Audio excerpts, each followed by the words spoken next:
పాట పాడుకుందాం. ఘనమైనవి నీ కార్యములు, నా ఎడల స్థిరమైనవి నీ ఆలోచనలు. నా యేసయ్యా, ఘనమైనవి నీ కార్యములు, నా ఎడల స్థిరమైనవి నీ ఆలోచనలు.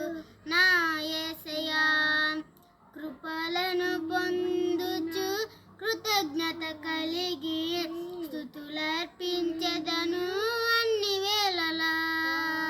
కృపలను పొందుచు కృతజ్ఞత కలిగి స్తుతులర్పించెదను అన్ని వేళలా. అనుదినము నీ అనుగ్రహమే, ఆయుష్కాలము నీ వరమే. అనుదినము నీ అనుగ్రహమే, ఆయుష్కాలము